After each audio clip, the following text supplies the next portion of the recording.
Hello, welcome to PK tutorials. आज हम start कर रहे एक नए कोर्स को जिसका नाम है natural language processing in short NLP.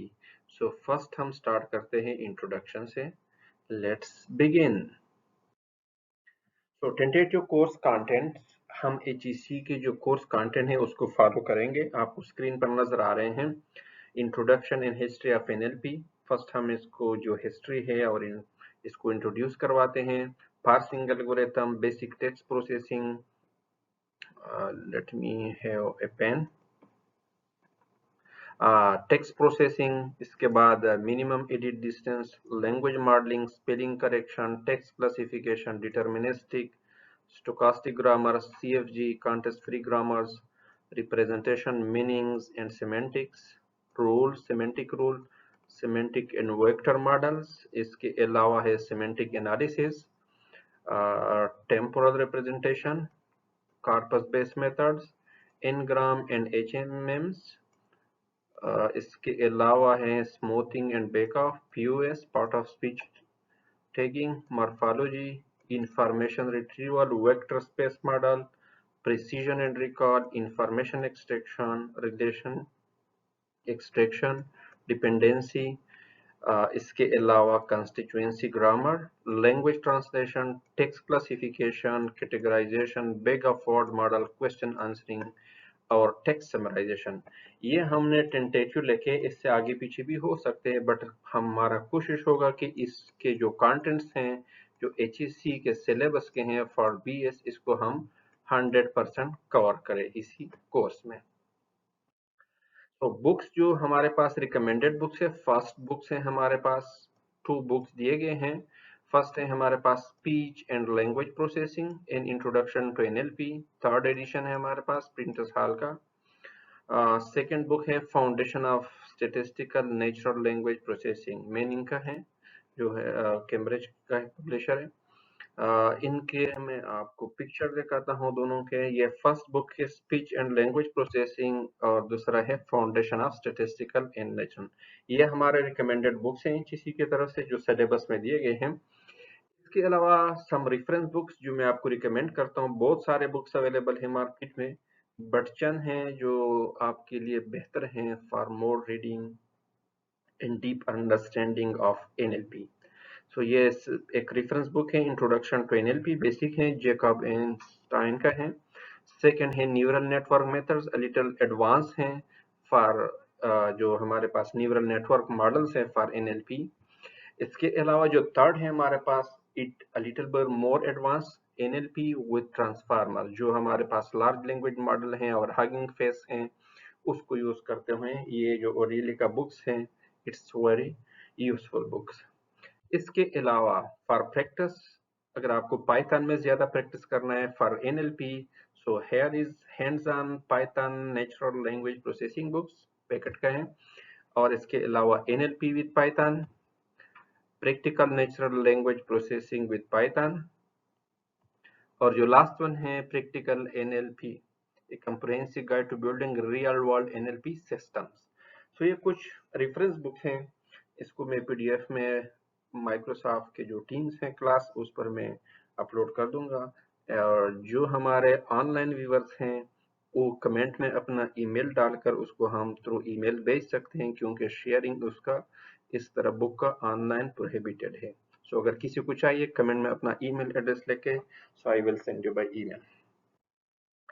तो असेसमेंट मेथड इस क्लास में हमारा क्या है कि हम इसको किस तरह असेस करेंगे। सो फर्स्ट हमारे पास 4 क्विजेज होंगे थ्रू आउट द कोर्स। जो सेमेस्टर है हमारा 15% वेटेज होगी, 4 असाइनमेंट होंगे 10% वेटेज, मिड एग्जाम होगा 25% वेटेज का, और फाइनल एग्जाम होगा 50% का। तो ये हमारे टोटल 100% जो असेसमेंट मेथड्स हैं, ये जो हमारा इंटरनल यूनिवर्सिटी में एग्जाम होगा, जो मार्किंग होगी वो इस बेस पर होगी, इवैल्यूएशन। इसके अलावा हम प्रोजेक्ट करेंगे, कोर्स प्रोजेक्ट। हर एक स्टूडेंट को कोर्स प्रोजेक्ट दिया जाएगा, वो खुद सेलेक्ट करेंगे। तो उसका 30% वेटेज होगा lab final exam, as a lab final exam का होगा, वो आपका प्रोजेक्ट से कवर होगा। ठीक है, 70% आपके लैब टास्क होंगे, मल्टीपल लैब टास्क होंगे हर लैब के। और 30% फाइनल प्रोजेक्ट होगा। तो एनएलपी के जो लैब्स हैं हमारे पास, उसके लिए हम यूज करेंगे open source library. So first जो लाइब्रेरी हम यूज करेंगे वो एनएलटी के हैं। NLTK stand for natural language toolkit used for text classification.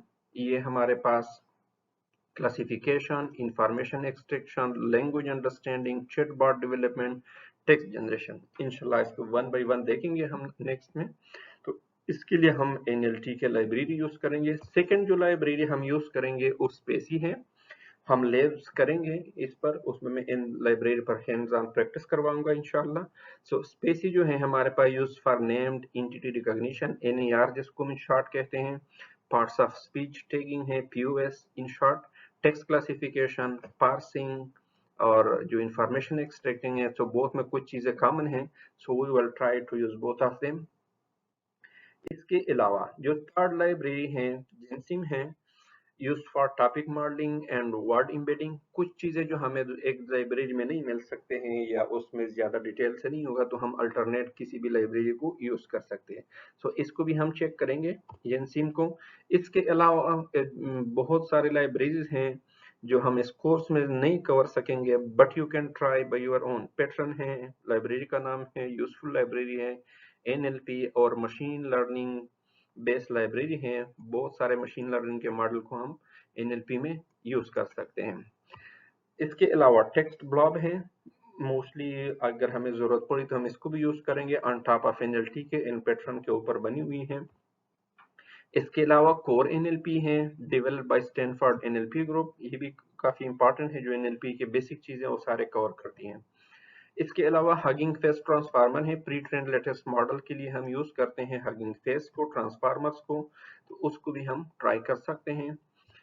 इसके अलावा साइकिट लर्न, क्योंकि हमारी बेसिक लाइब्रेरी है इन मशीन लर्निंग में, उसमें text classification using TF IDF जो हम यूज करेंगे, या एसवीएम जो सपोर्ट वेक्टर मशीन है क्लासिफिकेशन के लिए, इस साइकिट लर्न को भी हम कुछ हद के लिए यूज कर सकते हैं, not for all NLP but for some special features.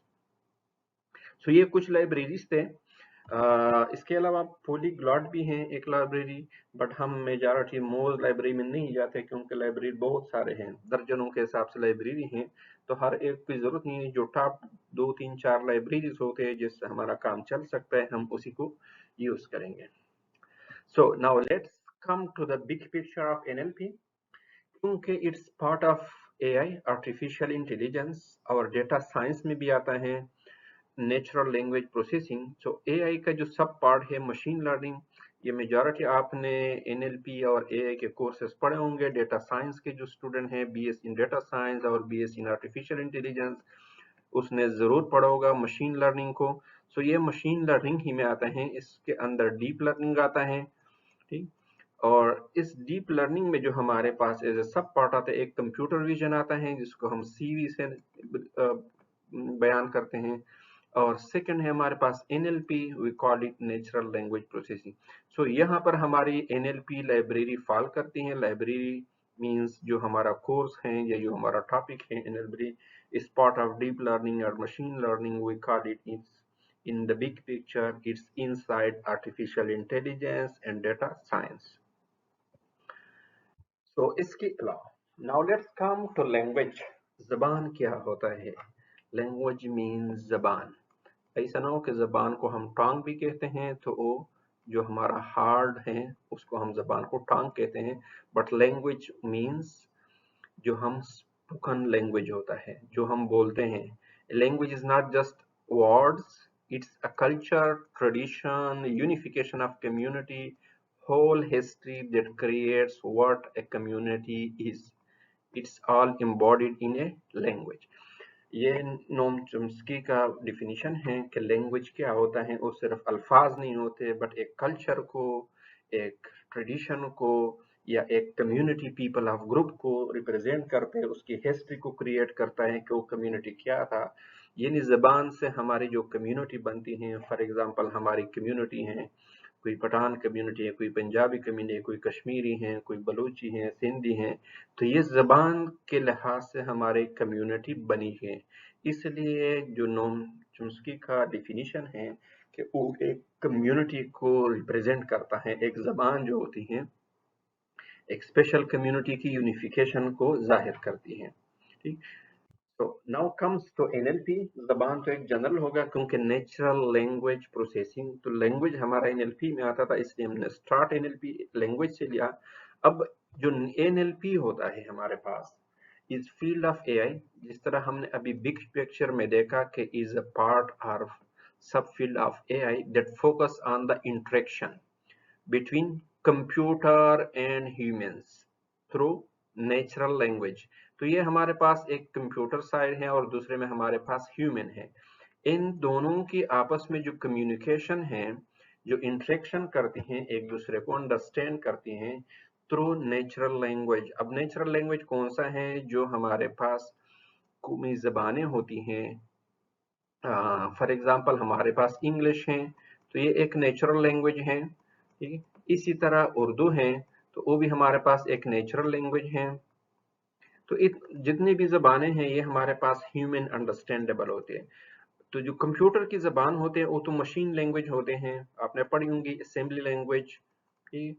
तो ये हमारे पास मशीन रीडेबल लैंग्वेज होते हैं। तो इन दोनों को आपस में किस तरह कम्युनिकेट करते हैं, तो इस तरह इन इंटरेक्शन को हम कहते हैं एनएलपी, नेचुरल लैंग्वेज प्रोसेसिंग, ताकि एक दूसरे को अंडरस्टैंड कर सके।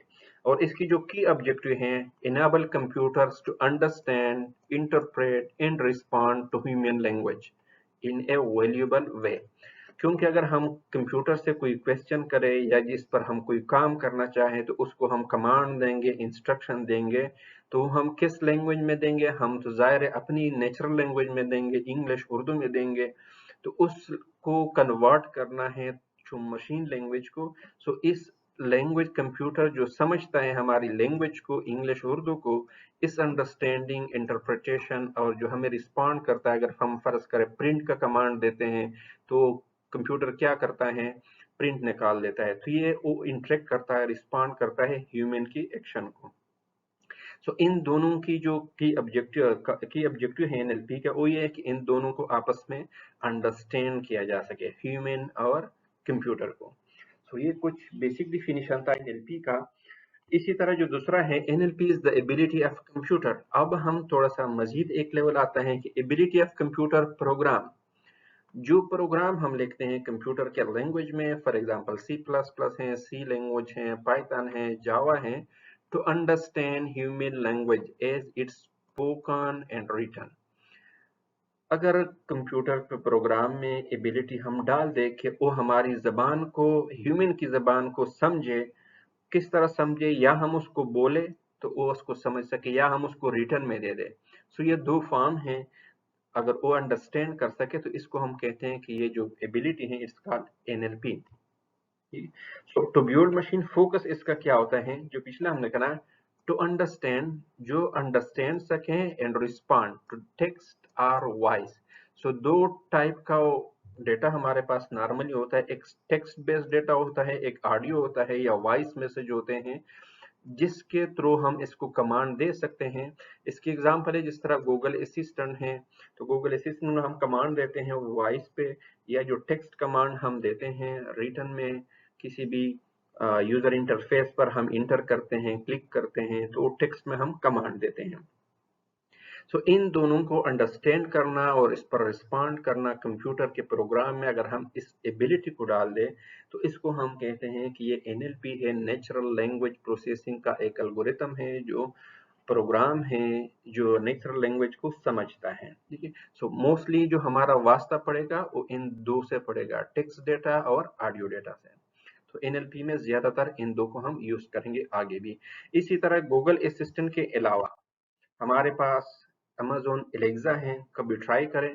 कभी ये पड़े रहते हैं जो शोरूम होते हैं, इसमें अमेजोन एलेक्सा का, इसको आप कोई वॉइस में कमांड दे दो, वो आपको बता देगा what is the weather today forecast, वो आपको बता देगा। इसके पीछे पूरा एक डेटा साइंस है, जो ट्रेंड मॉडल हैं जो लगे होते हैं अमेजोन एलेक्सा का। तो आप इसको ट्राई कर सकते हैं, ये एग्जाम्पल है एनएलपी का। तो why is NLP important? NLP की इतनी जरूरत हमें क्या है, हमें क्यों चाहिए एनएलपी? ठीक। सो ब्रिज द गैप, हमारे पास जो गैप है, helps bridge the gap between human communication and computer understanding. जिस तरह हमने अभी बताया कि जो ह्यूमन है वो मशीन लैंग्वेज यानी जो 01 की लैंग्वेज को है वो नहीं समझता है, और इसी तरह कंप्यूटर जो है वो हमारी जो जबान है इंग्लिश उर्दू उसको नहीं समझता है। तो इस गैप को फिल करने के लिए एनएलपी का स्टडी करना बहुत ही इंपॉर्टेंट है। सेकंड है automation, automate tasks that require understanding of human language. For example, customer service, data analysis, कोई भी टास्क होगा उसको हम ऑटोमेट करते हैं। तो वो ऑटोमेट हम करते हैं कि वो ह्यूमन लैंग्वेज में हम उसको कमांड देते हैं कि फलाना कस्टमर को सर्विस दे दे, या उसको कोई चीज़ चाहिए, जिस तरह रोबोट है हमारे पास उसको हम वर्बली कोई ऑर्डर देते हैं। तो उस टास्क को ऑटोमेट करना कि वो अंडरस्टैंडिंग जो ह्यूमन लैंग्वेज है, जो इंग्लिश उर्दू में हम नॉर्मल वॉइस में कमांड देते हैं उसको अंडरस्टैंड करे, और जो प्रोसेस हैं जो टास्क हैं उसको हम ऑटोमेट करें। सो इसके लिए बहुत जरूरी है एनएलपी को। और थर्ड है हमारे पास data insights, extract valuable insight from long volumes of textual data.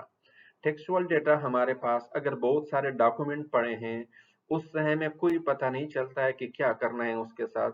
उससे हम फॉर एग्जांपल हमारे पास हिस्ट्री का डेटा पड़ा है 2 5 3 10 साल का, हमारा कोई स्टोर है, फॉर एग्जांपल ये एक बड़ा स्टोर कोई ले ले, उसका डेटा पड़ा हुआ है कस्टमर एनालिसिस का कि कस्टमर क्या खरीदते हैं।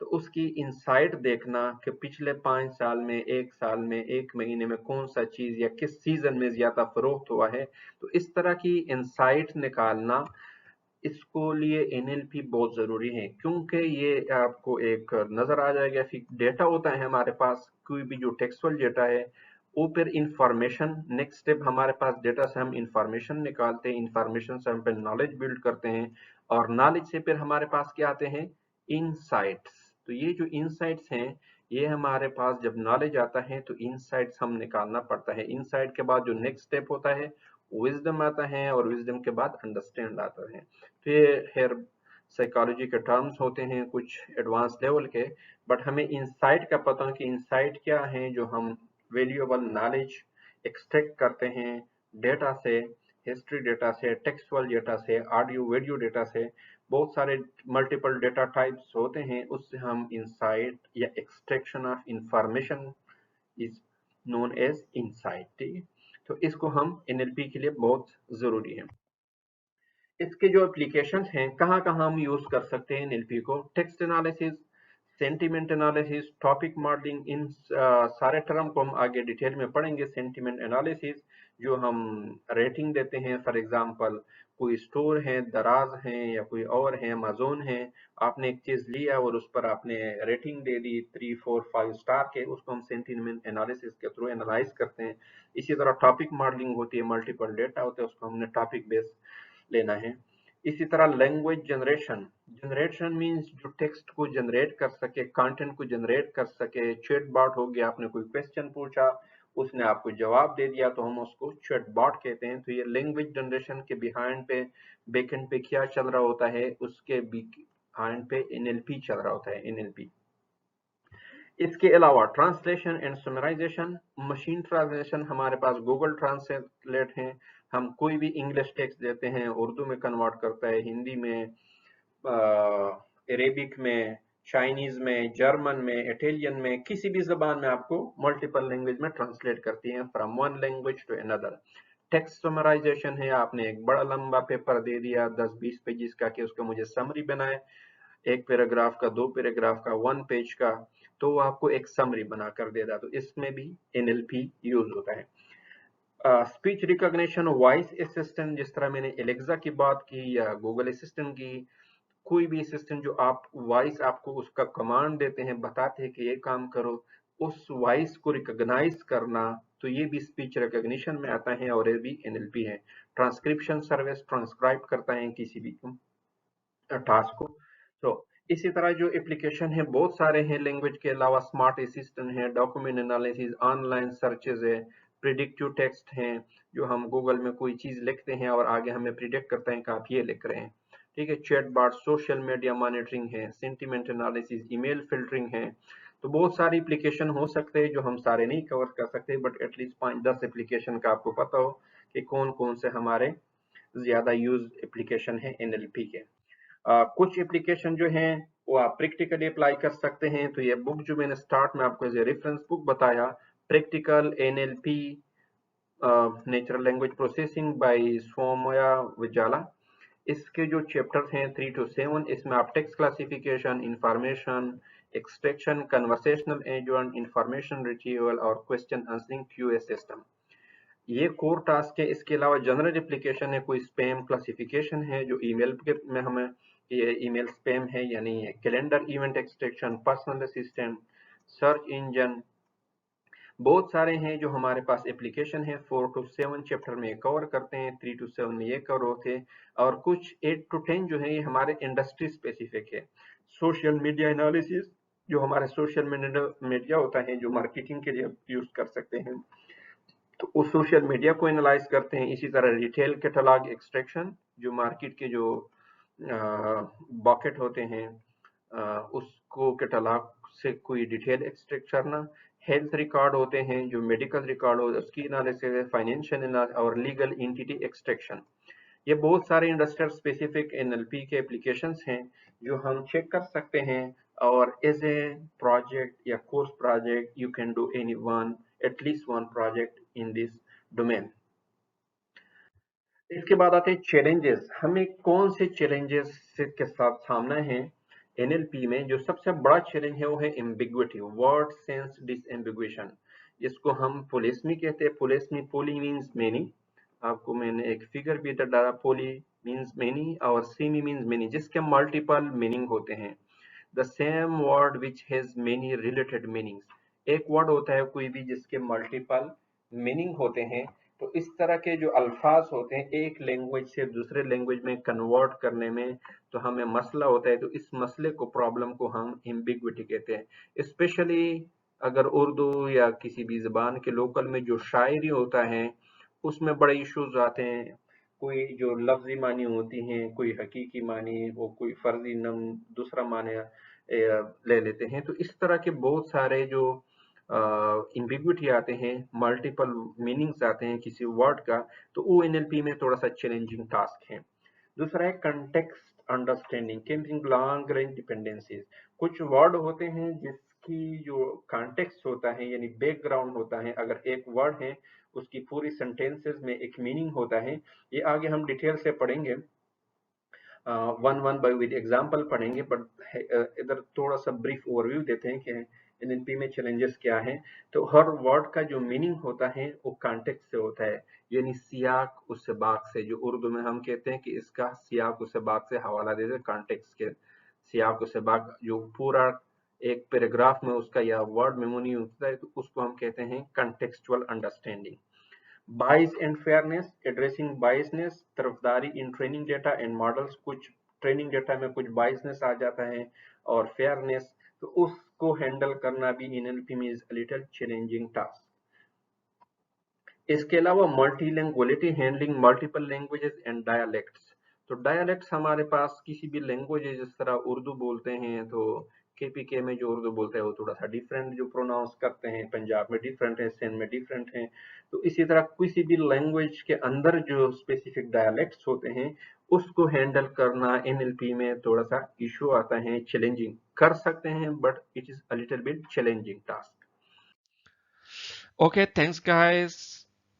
Like and share our videos, and also don't forget to subscribe our channel. Okay, bye bye.